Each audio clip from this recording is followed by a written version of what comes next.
મુંબઈ હુમલાનો માસ્ટરમાઇન્ડ આતંકી તહવ્વુર રાણા 18 દિવસના રિમાન્ડ પર મોડી રાત સુધી પટિયાલા હાઉસ કોર્ટમાં ચાલી સુનાવણી. મુંબઈ હુમલાના ખુલશે વધુ કેટલાક રહસ્ય, પીડિતોને મળશે ન્યાય.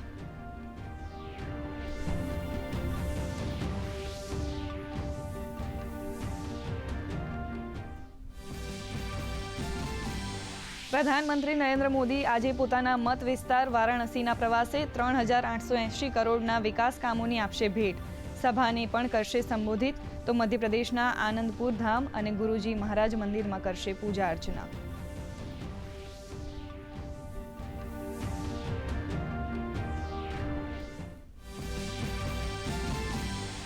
રાષ્ટ્રપતિ દ્રૌપદી મુર્મુનો સ્લોવાકિયા પ્રવાસ, ભારતીય વેપારીઓ સાથે કરશે અનૌપચારિક મુલાકાત. ભારતીય સમુદાયના લોકોને વિકસિત ભારતમાં સહભાગી થવા કરી અપીલ.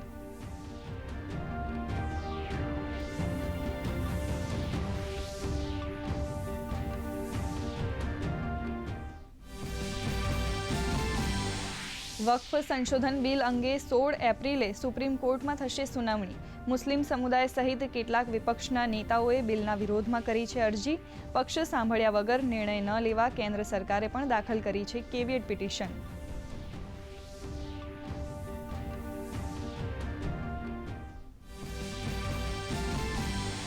ઉત્તર ભારતમાં બદલાયો મોસમનો મિજાજ, ક્યાંક કાળઝાળ ગરમી તો ક્યાંક વરસ્યો કમોસમી વરસાદ. બિહારમાં વરસાદ સાથે જોડાયેલી દુર્ઘટનામાં 20થી વધુ લોકોના મૃત્યુ.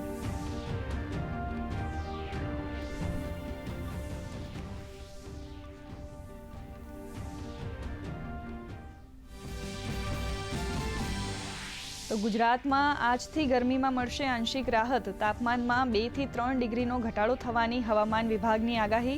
ગુરુવારે અમદાવાદ, ગાંધીનગર, સુરેન્દ્રનગર અને રાજકોટમાં નોંધાયું 43 ડિગ્રી તાપમાન.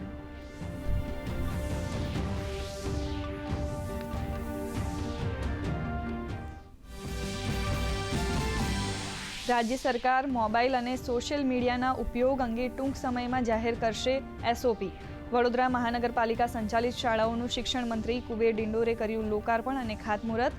વધુમાં કહ્યું 50,000 ઓરડા બનાવવાના લક્ષ્ય સામે 22,000 ઓરડાનું કામ પૂર્ણ.